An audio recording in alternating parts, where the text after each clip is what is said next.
partaya pratibodhitam bhagavata narayanena swayam vyasena gratitam purana munina madhye mahabharatam advaitamrita varshini bhagavatim ashtadashadhyayini amba tua manusandadhami Bhagavad Gita Bhavadveshini Namostute Vyasa Vishala Buddhe Pulara Vindaya Tapatra Netra Yena Toya Bharata Teila Purnaha Prajwalito Jnanamaya Pradipaha Prapanna Parijataya Totra Vitraikapanaye Jnana Mudraya Krishnaya Gita Duhe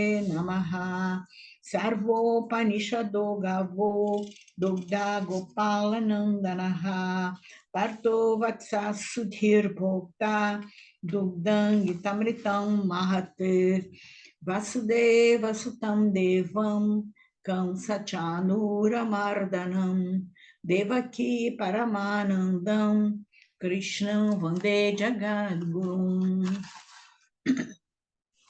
Bhishma Drona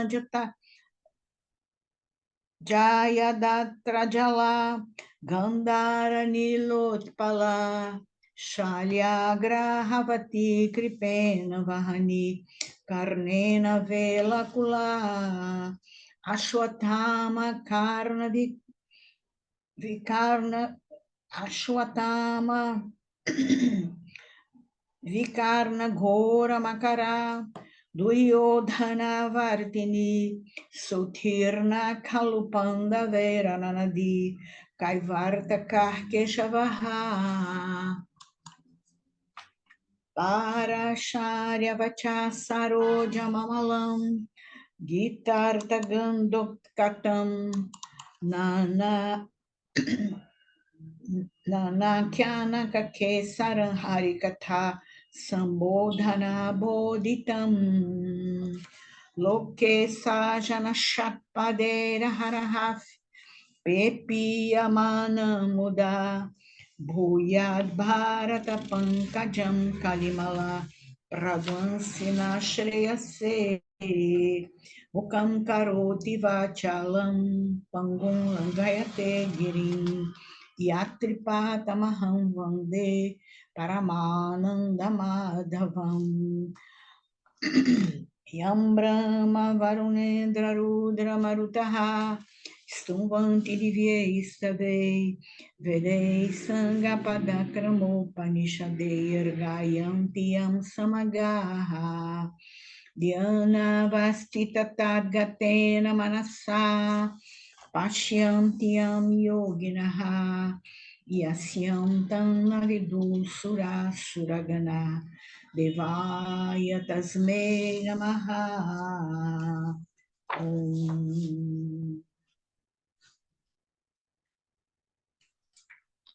Antes da gente começar a falar sobre o 14º capítulo, eu vou jogar aí. Esse quadro aí é até uma ousadia minha fazer com esse assunto, fazer um esquema assim tão simples. Mas é que é tão difícil para as pessoas entenderem que eu sempre gosto de fazer esses esqueminhas como um ponto de partida. É claro que cada nome, cada assuntinho aí que está dentro desse esquema é quase um curso completo com muito ensinamento. Mas esse quadro é só para ter um esquema, para a gente ter uma ideia, né? Para ter um entendimento maior, né? Então, vamos começar aqui com Brahman, né? Brahman, o absoluto, que aqui no Ocidente chamamos Deus, né? Brahman, a palavra Brahman significa o ser supremo. A gente não tem como imaginá-lo. Até onde a gente pode imaginá-lo? Até o universo. Quem criou esse universo com as galáxias, com os sistemas solares, com os planetas, com as seres nos planetas, etc. Né? Por isso é que ele é chamado o absoluto. Né? E ele é o ser perfeito, é eterno, é o que faz tudo existir. Mas ele não tem forma, ele não tem uma forma. para ele ser representado.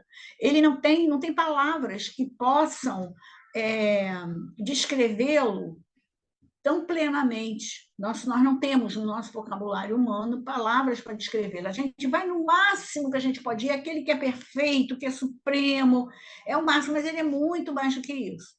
Né? E nele está contido tudo, estão contidos todos os poderes, todas as possibilidades, todos os talentos, tudo que você possa imaginar está contido, está nele. É ele que é a causa de tudo. Né? Então, esse Brahman absoluto, digamos que ele teve vontade de que uma parte dele se manifestasse. Então, o que acontece? Ele usa o poder dele, um dos poderes dele, por exemplo, é Shakti Maya, o poder de se manifestar numa forma. Né? E surge, então, o quê? A criação, o universo. É uma parte de Brahman manifestada, mas nele mesmo, né? É como aquela história do iceberg que eu falo, né? A água do oceano, de repente surge aquele iceberg ali, o iceberg seria, a água seria Brahman e o iceberg, ali a forma do iceberg material, seria o universo, na imensidão da água, na imensidão do oceano, fazendo uma analogia assim, né? Então, ele tem esse poder de fazer nele mesmo surgir, né, a criação. Esse poder dele se chama Shakti, ou Maya. Depois eu explico por que é Maya. A gente sabe que Maya significa ilusão, né? Depois eu explico por quê. Shakti é aquilo que é capaz de fazer as coisas aparecerem, acontecerem, se manifestarem. A palavra Shakti quer dizer isso. Muito bem. Então, a criação se manifesta nele mesmo, né? Nele mesmo, a história do iceberg dentro da água, né? Do oceano, da imensidão do oceano. Então, a criação, o universo, a partir desse momento em que a criação começa a surgir, esse Brahman é chamado Ishvara, ou Criador, daquela parte dele que se manifestou na forma do universo, ali ele é chamado Ishvara. Mas Ishvara é Brahman, só que é uma parte de Brahman, é Brahman manifestado na forma da criação, que é chamada também a ordem cósmica, pela perfeição dela. Né? E o Criador, Ishvara também é conhecido como a ordem cósmica, o Criador, né? Ishvara é o nome que se dá ao Criador em sânscrito, na tradição védica, né? Em Vedanta, nos textos de yoga, etc. Né? Aqui no Ocidente, tem várias religiões, né? E quando fala o Criador, é esse Criador aí, né? Que cada religião dá um nome lá que for mais adequado lá, né? Muito bem. Então, Ishvara, então, é o quê? É a causa inteligente, ou seja, Brahman, mas a causa material, porque ela começa a se manifestar materialmente, né? Aqui, ó, Shakti começa a se manifestar materialmente, para surgir, para a gente ver aí o céu, ver os mares, os rios, os planetas, né? Etc. Né? Então, a ordem cósmica, né? O corpo de Ishvara, o Criador, ele é composto de quê? Basicamente, Brahman, né? Porque ele está em Brahman, mas a causa material, ou seja, ele começa a ser visto materialmente, né? Então, a proporção... A proporção que... Aí, vamos lá. Aí aparece. Isso aqui é a criação, é o universo. Coisinha aqui. Bom, então vamos lá. Muito bem. Então, a causa inteligente é que Brahman, né? Porque toda a criação está em Brahman, né? É por causa dele que surge, usando o poder dele, Shakti, surge a matéria, causa material ou a matéria, né? Então, vamos lá. Nessa criação, começam a surgir também vários seres, uma grande diversidade de seres, né? Mas por quê e qual é a causa de surgir esses seres? Brahman, é ele que faz existir esses seres dentro e aparecer materialmente dentro da criação. Seres minerais, vegetais, animais, os elementos e tudo mais, né? Então, esse Brahman, quando ele está permeando cada ser do universo, ele é chamado Purusha, ou Atman, tudo é a mesma coisa, ou o eu maior, né? Por isso que eu botei eu ali em caixa alta. Né? Então, Purusha é a mesma coisa que Brahman, só que Purusha é usado quando ele está permeando o universo, todos os seres do universo, como o átomo, é a mesma coisa. Né? A palavra Purusha significa aquele que habita a cidade do corpo, aquele que habita a cidade do corpo, Purusha. Né? Atma quer dizer, é o eu, Atma quer dizer o self, o si mesmo, o eu de cada ser do universo. Ou, em português, a gente fala o eu, quando a gente fala eu, né? Então, cada ser. E a causa material, né? Porque aí no total do universo, né? É chamado Prakriti, e Prakriti é matéria, né? Prakriti é matéria, Prakriti significa matéria. Maya. Por que é Maya? Maya significa ilusão. O que tem a ver ilusão com a matéria? Porque a gente, quando a gente também está nesse mundo, a gente confunde e se ilude achando que a matéria é que é importante, que a matéria é que é o mais importante, né? O mundo material é o mais importante. Isso é ilusão, né? A matéria nos ilude, porque a matéria do universo, todo o universo como a gente olha para ele, todo o universo, o mundo inteiro, né? Ele é tão bonito, tão maravilhoso, tem coisas maravilhosas, tem coisas terríveis, mas tem coisas maravilhosas. E a gente fica, o nosso corpo é Prakriti, o nosso corpo, né? A gente não quer morrer. Por quê? A gente se apega ao corpo com a ilusão, né, de não querer morrer, né? Isso é ilusão, né? Então isso tudo significa matéria, né? A matéria. Essa matéria, ela é sustentada pela causa inteligente, né? Então, muito bem. Outra palavrinha, vocês estão vendo que é muito tudo terminologia, né? São palavras que querem dizer coisa. Esse Brahman, né? Também ele chama que é o eu, né? Em cada um. Ele é chamado também consciência, Chaitanya. Esses nomes são interessantes porque vocês às vezes devem ler nos livros e falar assim, mas o que é consciência? Ela não estava falando de Brahman, é tudo a mesma coisa. Só que Chaitanya é consciência, porque Brahman é a consciência. Ele é a existência, ele é a consciência do universo e ele é a plenitude do universo. Ele faz o universo existir, ele é que dá consciência a esse universo, por isso que nós temos consciência das coisas, né? E em sânscrito, consciência é Chaitanya, ou Chit, C-I-T também, né? E a matéria, todo o universo, né? Corpo, mente, etc. Isso aí tá. Então, o que é eterno nesse universo? Brahman, olha aqui, ele é eterno, ele é imutável, invariável, né?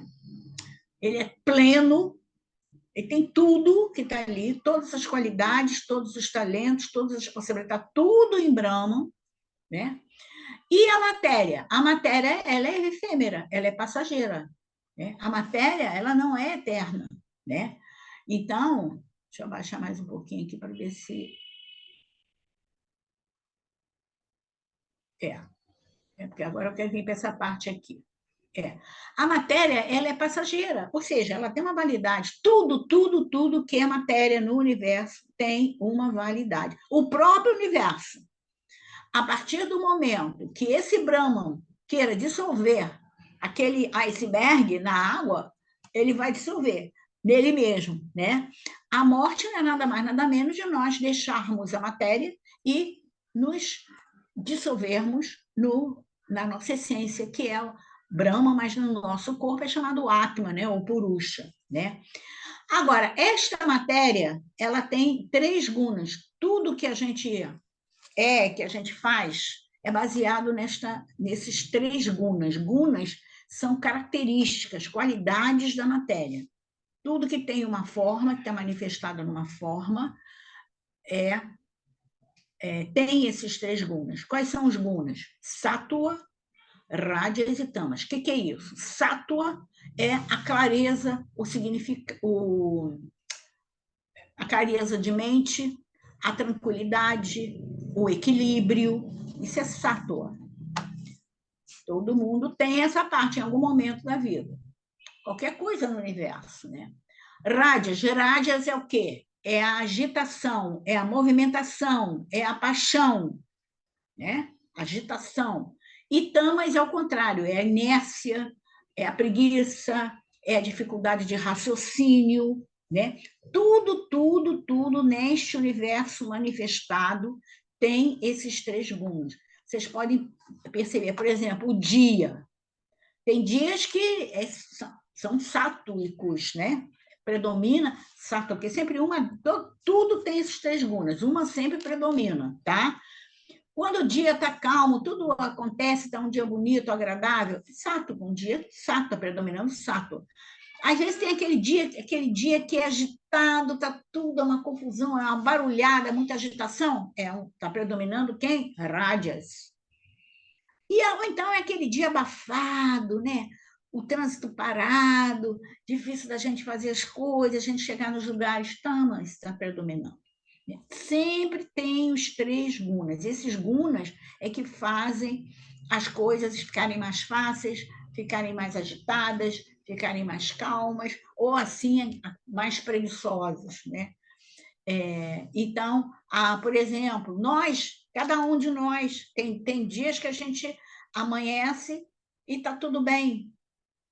Tem dias que a gente amanhece já acontecendo alguma coisa, que você tem que levantar correndo, que você tem que resolver, que não sei o que, rádias predominando. E tamas, também todos nós temos, né? Aquela preguiça, tem dias que não dá vontade de sair de casa, né? Ou então, na hora de dormir, todo mundo tem tamas como predomínio. Por quê? Porque tem que ir baixando, né, a movimentação, a bola, né, para dormir, né? Então, tudo que você mostra, a comida, o alimento, tem alimentos que são sátuicos, tem alimentos que são rajásicos, então tem alimentos que são tamásicos, né? O Ayurveda, né, que é a medicina preventiva indiana, trabalha muito em cima disso também, né, dos doshas, né, e também desses gunas. Então, tudo que você possa imaginar. Daqui a pouco a gente vai falar mais um pouquinho, né? E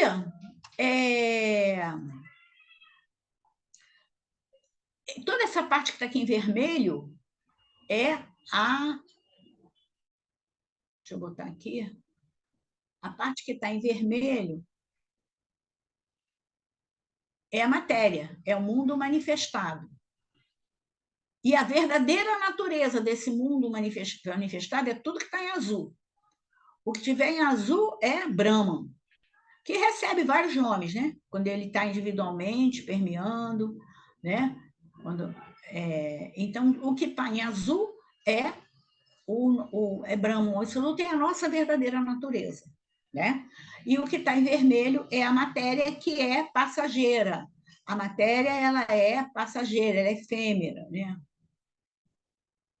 Então, é difícil de eu controlar aqui. Então, e é por isso que também, em outras palavras, né, Brahman, ou Ishvara, no caso aqui, né, da manifestação, ele é chamado pai, né, o pai do universo. E todo o universo, com a parte material do universo, né, chama-se a mãe, né, porque é aquela que faz surgir o universo, como se fosse um útero também, a matéria, né? E ele é representado na simbologia como Shiva, Durga. Isso aqui é a representação que eles fazem simbolicamente, né, dentro do simbolismo e da mitologia hindu. né? Eles dizem Shiva é o pai do universo, principalmente o Tantra, né? Ele lida muito com Brahman, como o absoluto, como Shiva, né? E Durga é exatamente Prakriti, é a matéria, né? É Maya, é Prakriti, é a Shakti, né? Durga. Durga está em cima de um animal, né? De um tigre, às vezes de um leão. Ela está cheia de armas. Ela já, por quê? Ela simboliza a coragem, a determinação, né? A grande força para vencer os desafios do mundo material, né? Quando você nasce, né, você precisa de ter muita determinação conforme você vai crescendo, se transformando, se tornando em adulto, etc., que a gente vai tendo essa consciência dos desafios da vida, né? E da coragem para esses desafios. Sempre que a gente estiver enfrentando desafios, é bom repetir o mantra de Durga, ou a simples palavra, simples nome dela, Durga. Né? Durga significa aquilo que é difícil de passar, de ir. Durga. Né? Aquilo que é difícil de ir, quer dizer, são os desafios na nossa frente que a gente tem que encarar e resolver. Né? Então, Durga é a Shakti, representa a parte material, é Prakriti, né? Prakriti ou Maya é a matéria, né? E Shiva representa o intelecto, aquele que é racional, né? Que projeta esse universo. Isso é mais no simbolismo, na mitologia hindu. Então, é isso que eu queria que vocês entendessem. Toda essa parte aí em vermelho, nós estamos incluídos aí. É isso que é importante que o autoconhecimento nos ensina, né? Vai nos ensinando. Nós estamos aqui nessa parte, enquanto a gente tiver na nossa forma material, nós, enquanto CPF, estamos aqui, mas quem é que sustenta esse CPF? Aqui, esse azulzinho aqui, Purusha, Atma, eu, que é Brahman, quando ele está permeando cada ser do universo, toda a diversidade de seres, né? Seja a forma que tiver, toda a diversidade, todo o universo é mantido por Brahma. Em cada ser, ele pode ser chamado Purusha, pode ser chamado Atma, eu, que é a mesma coisa. Representa Brahma, o absoluto, aquele que faz toda essa parte vermelha existir e viver, né? Com momentos de equilíbrio, com momentos de agitação, com momentos de preguiça, de inércia, né? Mas nós estamos, enquanto a gente está materialmente aqui, mas a nossa verdadeira natureza é essa que é azul. A nossa verdadeira natureza é o que está em azul, né? Então, é isso que eu queria. A gente se incluir aí, se ver dentro dessa história aí toda, desse pacote todo aí, né? Como foi no 10º capítulo, né? Quando a Arjuna pediu a Krishna para mostrar a forma cósmica tem tudo de bom, de maravilhoso e de terrível, que é o universo, né? Mas o Arjuna também estava ali dentro, porque todos os seres estão ali dentro, seres bons, devas, asuras, né? Seres de luz, seres que não têm luz, está tudo ali dentro, né? Então, nós estamos dentro dessa história toda aqui, mas a nossa verdadeira... Isso aqui é passageiro, a gente fica um tempo aqui, mas a nossa verdadeira natureza, o que nos sustenta é isso aqui, né? Essa palavrinha purusha, ela é muito usada no yoga, no livro de yoga, no Yoga Sutra de Patanjali, nos livros de yoga, e no Sankhya também, o Sankhya usa muito Purusha e Prakriti, né? Vedanta não usa muito, não. Mas nesse capítulo, Shri Krishna resolveu usá-la também, né? E em Vedanta se usa mais Atman, que é a mesma coisa, né? Que Purusha, tá? Então, é isso que eu queria mostrar para vocês terem uma ideia, né, do que a gente vai falar daqui a pouco. Espero que vocês tenham entendido, espero que tenha ajudado assim a vocês terem uma ideia, né? Um ponto de partida, digamos assim, porque cada assunto ali, cada nome ali tem uma profundidade muito maior, né? E que precisa a gente escutar muito. Mas é só a gente ter essa ideia, inclusive dos nomes, né? Porque a gente vê muito nome. Um fala com Chaitanya. Quando fala Chaitanya, está falando de Brahman, na forma de consciência, da gente ter consciência das coisas, né? Quando fala Purna, naquele mantra, Purna, Mada, Purna, Purna, é Brahman, é o absoluto, é Deus, por quê? É aquele que é pleno, ele tem tudo dentro dele, ele não precisa de nada, né?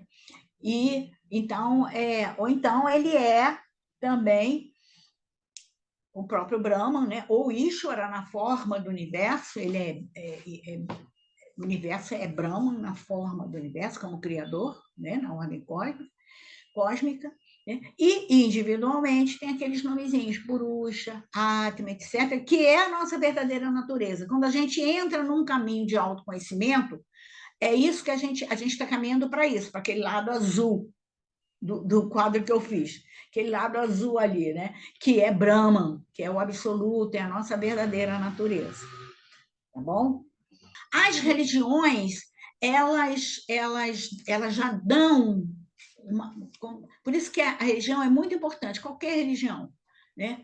Que tem uma boa orientação, então as religiões elas te dão, só que a maioria das religiões elas veem esse ser absoluto fora da gente. Deus está lá no céu e eu estou aqui, né? Agora, a tradição védica, o judaísmo também, né? O judaísmo também vê como Adwaita, ou seja, não, ele não está longe de mim, ele está me permeando. Se o universo existe, é por causa dele. E se eu estou no universo, ele também está me permeando. Então, eu sou o Brahman. Né? Agora, a gente vai entender isso ou no judaísmo, né? O judaísmo é Adwaita, ou na tradição védica, através do yoga, através dos textos, começando a aprofundar nos textos, né? E Tantra também é Adwaita, né? Quem segue mais no conhecimento tântrico. E na tradição védica é que dá esse esclarecimento para a gente. Não, ele é onisciente, ele é Deus, Brahma é onisciente, é onipotente e onipresente.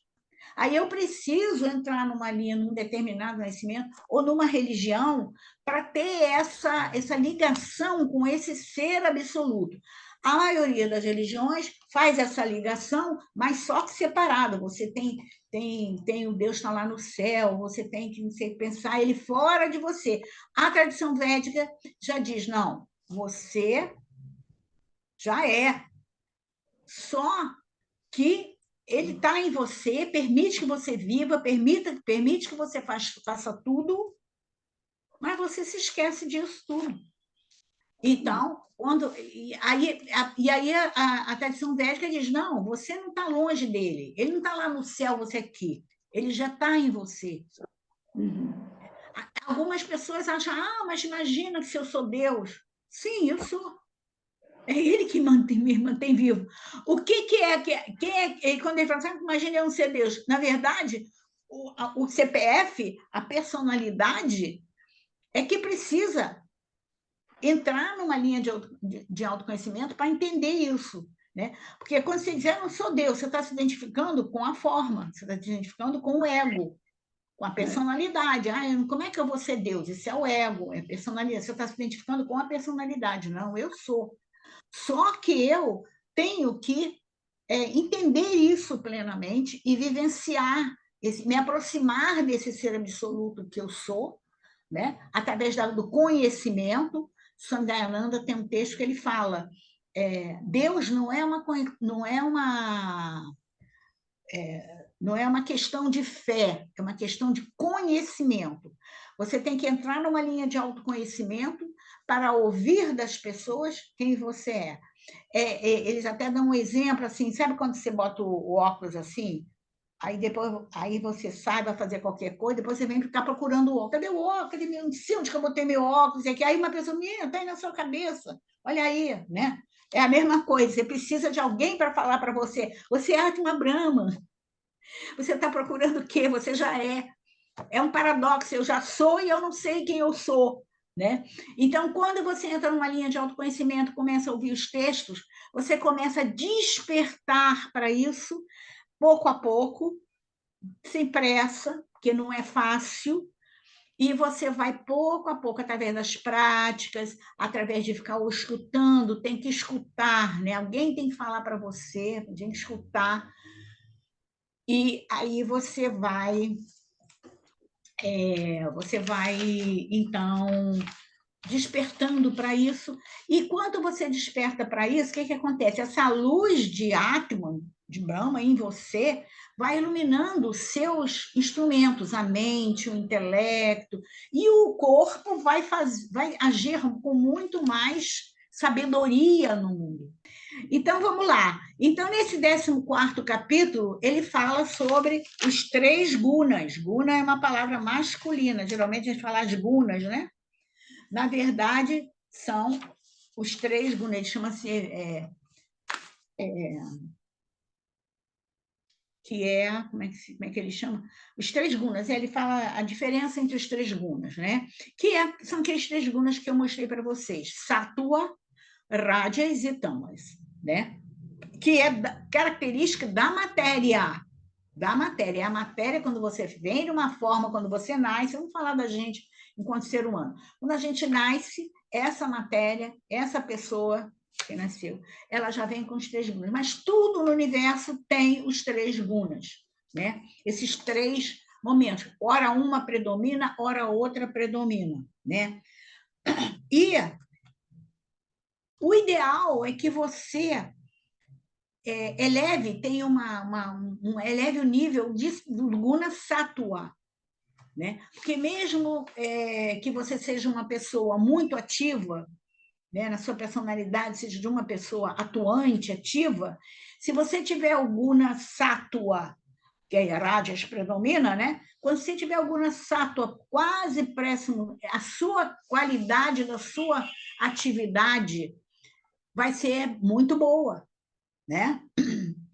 Ou se você é uma pessoa preguiçosa, geralmente essas pessoas assim, ativas demais ou preguiçosas demais, elas não gostam de praticar yoga, de sentar, de escutar, elas querem movimento, né? Então elas têm dificuldade. Então, quando você tem, por exemplo, as práticas, os asanas, prática de asanas, né? Parece que não está acontecendo nada nesse sentido, está elevando o nível de sattva, porque você vai aprender ali na aula a ter momentos de quietude, de concentração na hora do asana, nos relaxamentos, as meditações. Você vai que o sattva é o quê? É o equilíbrio, é a calma, é o discernimento, né? A respiração equilibrada, e a respiração equilibrada indica que a mente está clara, está calma, né? Portanto, vai escolher melhor as coisas, vai decidir melhor, porque o intelecto vai receber essas mensagens de uma mente calma, né? Então, a prática de asanas, ela eleva o nível de sattva. Isso aí eu acho que está no Bhashya do Yoga Sutra de Patanjali, não sei se é do Vyasa ou do Shankara, não sei, que ele fala isso, né? Então, por isso que é tão importante a prática, né? A prática a gente nunca deve parar de fazer, porque a gente não sabe quando a gente vai ser uma pessoa sábia, né? Iluminada, então a gente tem que sempre fazer, né? E meditar também, a meditação maravilhosa, né? Então, agora tem um assunto aqui que ele já começou a falar aqui no capítulo 14, mas que ele vai desenvolver no 15, que ele vai, mesmo uma pessoa sátuica tem que ter cuidado, porque ela pode, esses gunas, ele também te aprisiona, você também fica com apego neles, né? Tem pessoas que são muito agitadas e elas dizem que gostam, elas detestam pessoas calmas, né? Tem pessoas muito agitadas que não gostam de pessoas muito calmas, dá nervoso nelas ver as pessoas calmas, então elas saem na frente fazendo as coisas, né? Então, é apego àquela situação, àquela atividade, àquela movimentação, àquela agitação. Sátua também. No próximo capítulo, ele vai explicar como é que Sátua também aprisiona. Pode ser a vaidade de ser uma pessoa equilibrada, isso aí é um aprisionamento, é um apego. E tamas também, né? Tamas também. Então, que dá ilusão, né? Que dá a ilusão, o engano, né? Você fica, é bom você ficar na fantasia, sonhando, né? Isso é tamas, né? Não tem pé no chão, né? E por isso que esses três gunas, aqui ele fala dos três gunas, essas qualidades dos três gunas. E tem uma coisa interessante que ele fala nesse capítulo, que ele fala que os nossos nascimentos, eles também vão depender do guna predominante na nossa vida anterior, né? Então, se você tiver, quanto mais você tiver, o guna que tiver, por exemplo, sátua, uma pessoa sátua, isso vai influenciar no próximo nascimento dela, né? Numa situações mais tranquilas, né? De clareza,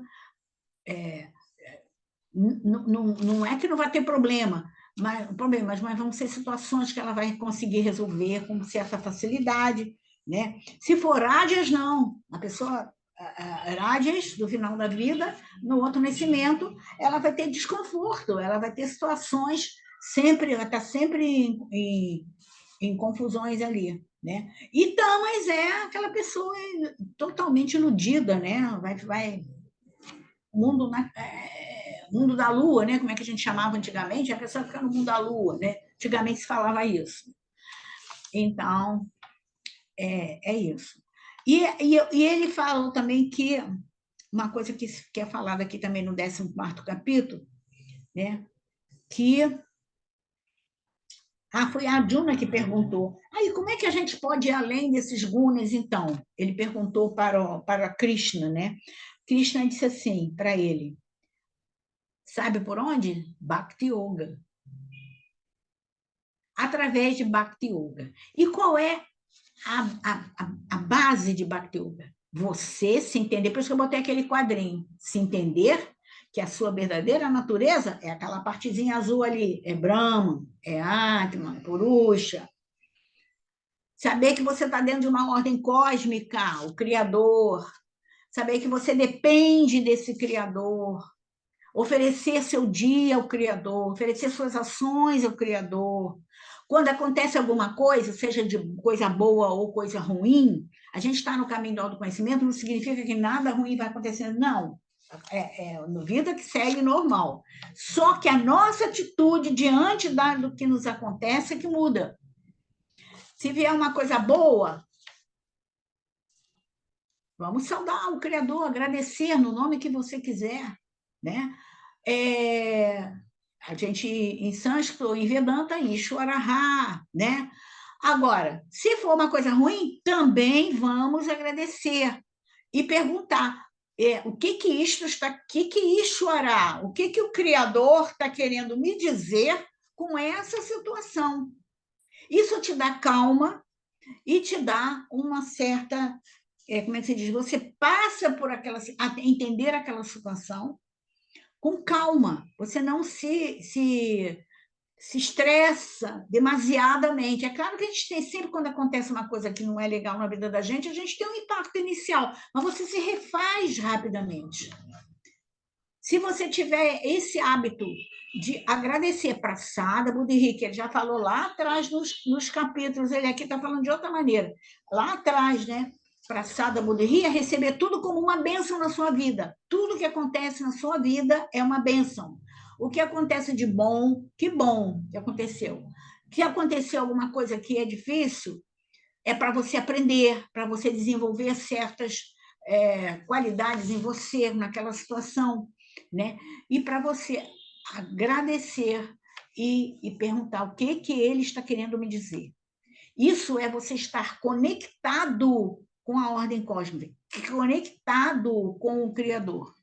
Isso aí é a base para você ultrapassar, te dar tranquilidade, ultrapassar os gunas. Ultrapassar os gunas quer dizer você perceber, né? Você conhecer, saber quando você está com sattva equilibrado, quando está com rajas, quando é tamas, e ela não te tira do sério, você permanece sempre mais sattva, mesmo observando a qualidade da sua agitação, a qualidade da sua atividade muito melhor, com mais clareza, ou no seu sono mais tranquilo, né? Então, ele fala isso. E a gente sempre saber que todas as ações, ter claro para a gente, né? Que todas as ações que nós fazemos é o corpo que faz. O Atma, o Purusha, não fazem nada. Embora eles sejam a minha vida aqui em mim, permitindo que eu haja, que eu fale, que eu atue no mundo, nas diversos relacionamentos com situações, pessoas, etc. Mas ele não interfere. Mas se você tiver um caminho de autoconhecimento, você já está se aproximando dessa luz que está em você, desse silêncio, é um silêncio absoluto em você. Ele não faz nada, mas é uma luz, é um silêncio que está dentro de você. No caminho de autoconhecimento, você está percorrendo esse caminho de volta para ele. Então, ele vai iluminar o seu intelecto, ele vai iluminar a sua mente. E aí o seu corpo vai fazer o que tiver que ser feito, né? Com muito mais equilíbrio, com muito mais clareza. Então, o que atua é o corpo, né? Como o universo todo está aí, né? Tem as estações, tem os planetas girando em torno do Sol, tudo aí, tal, funcionando. A inteligência, Brahman, ali, mantendo ali a inteligência do funcionamento, e a matéria está aí para a gente ver, se modificando, né? Porque ela é efêmera, ela vai mudando, né? Tem as estações do ano, tem os dias, uma hora está frio, tá bonito, outra hora está um dia de sol, outra hora está um dia abafado, etc, etc, por causa dos gunas, né? É isso que é da matéria, a parte da matéria, é o corpo, tratando a gente individualmente, é o corpo, é a mente, né? Porque o pensamento também é uma ação da mente, né? O pensamento. Então, é tudo isso, né? É o corpo que faz. Porque Atman, Brahman está ali, permite que você pense, permite que você ande, permite. Agora, o que você vai fazer com isso é responsabilidade sua. Se você vai agir corretamente, cumprindo o seu Dharma, o melhor que você pode, né? Às vezes a gente faz o melhor que a gente pode, mas não é o ideal que eu poderia fazer. Mas naquele momento é aquilo que eu pude fazer, né? É como a gente falar, se eu fosse mais nova, naquela época eu não faria mais aquilo. Não, aquilo ali foi importante. Foi importante que o passado é importante como formação para você chegar aqui nesse momento, né? Eu errei, mas naquele momento era o que eu podia fazer com a minha mente, com a mente que eu tinha, era aquilo ali. Eu não fiz nada por mal, mas era o melhor. Como a minha mente estava uma droga, então eu fiz aquilo ali. Hoje em dia, eu já não faria mais, mas agora, hoje em dia, né? Então, eu tenho que olhar hoje em dia. Por isso que o presente é importante. A gente olhar para o presente e ver o que a gente está fazendo aqui, né? Então, esse foi o 14º capítulo. No 15º, ele vai começar a falar desse apego dos gunas. Os gunas também fazem a gente se apegar, né, às situações. É muito profundo isso, né, gente? É tudo muito profundo. Então, como eu disse, cada assunto desse, se eu falar Purusha e Prakriti, tem livros e livros e livros de ensinamento sobre isso, né? Que é o Purusha, que é o Atma, e Prakriti, que é a matéria, né?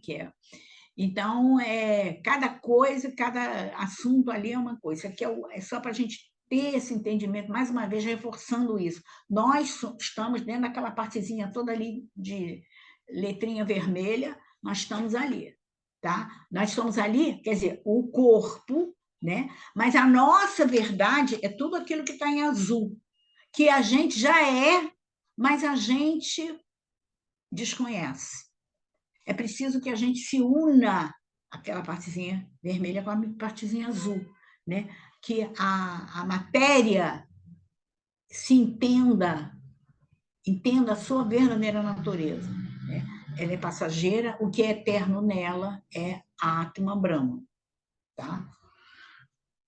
A gente pode se avaliar comparando com a gente mesmo. Oh, puxa, eu melhorei muito, em outros tempos eu faria isso. Bom, eu estou sentindo que eu sou mais calma para resolver essas coisas. Você vai percebendo a mudança, a transformação das suas atitudes diante das situações. Poxa, como eu fiquei calma naquela situação, consegui me recuperar e resolver tudo com calma. É isso que a gente tem que ir vendo, né? Swami Dayananda sempre falou: cuidado, ninguém pode dizer eu já sou sábio, eu sou Brahman, mas eu não posso. A nossa verdadeira natureza é ele, né? Brahman, eu sou ele, Brahman, Atma, Purusha. Mas se você fala assim, não, eu já sou, agora eu já sou, eu já sou. Porque conforme você vai melhorando e tendo essa consciência, você vai se tornando uma pessoa com mais sabedoria no mundo, resolver. O que é sabedoria? Resolver com calma, com clareza, né? As coisas na vida. Então, quanto mais você vai caminhando nesse caminho de autoconhecimento, você vai adquirindo mais sabedoria. Mas quando você diz assim, eu já sou sábio, eu não preciso estudar isso não, porque eu já sei. Eu já sei, não sabe. Aí não sabe ainda. Porque quem está falando é o ego. Tem que ter muito cuidado com o ego, né?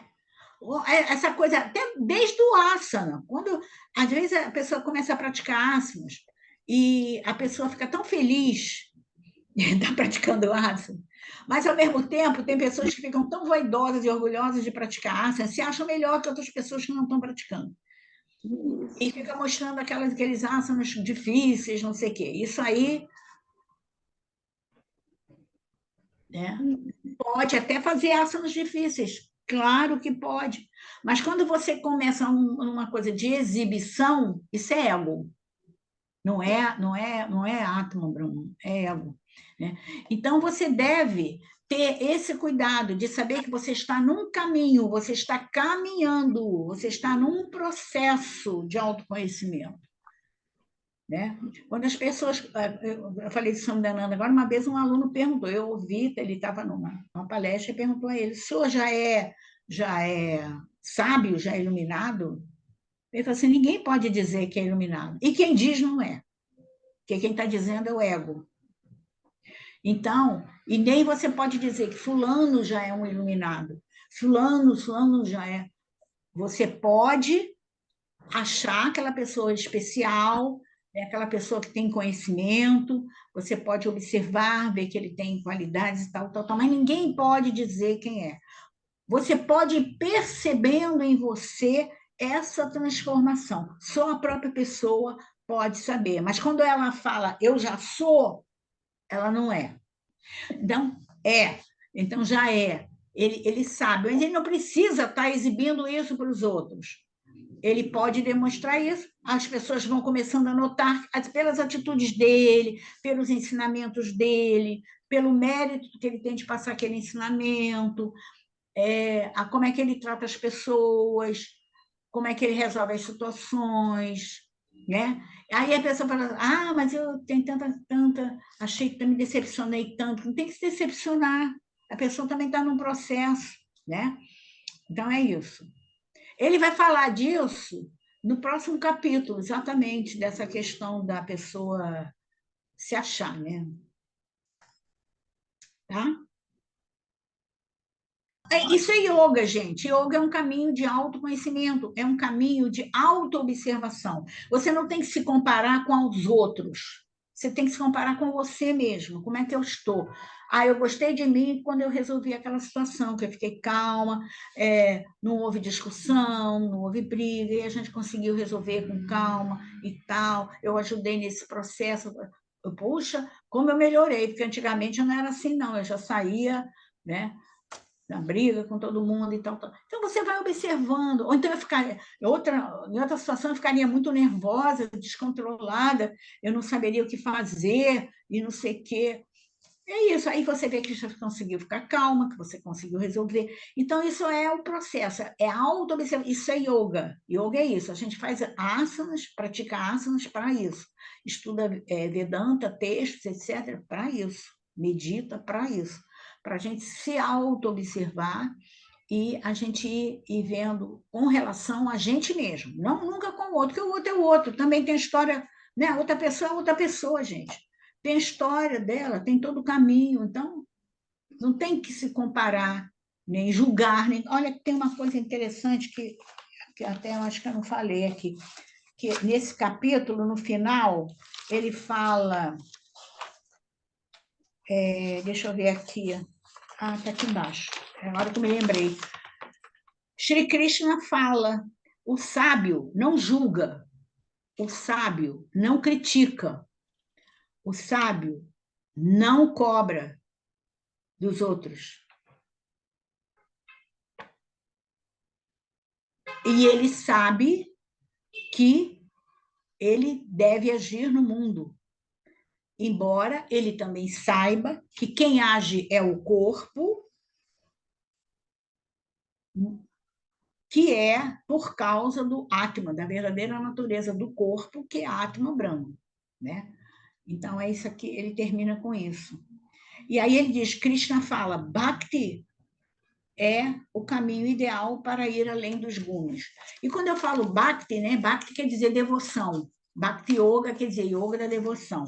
A devoção, quando você compreende que você está dentro de um esquema cósmico, que é Ishvara, que é Brahman, né? Você pertence a esse corpo maior, você é um corpo, uma célula desse corpo maior, que é o universo, né? É isso, já é a fundamentação de Bhakti, tá? Porque geralmente as pessoas confundem não, faz parte, né? De fazer ritual, cantar mantas, etc. Tudo bem, isso faz parte também. Mas é a parte externa, né? Nós temos que ter, você tem que ter essa fundamentação interna, tá? Eu pertenço à ordem cósmica, eu dependo da ordem cósmica, que é Brahman, né? Que sustenta todo o universo, que em mim ele se chama Atma, né? Ou Purusha também agora. Então é isso, tá?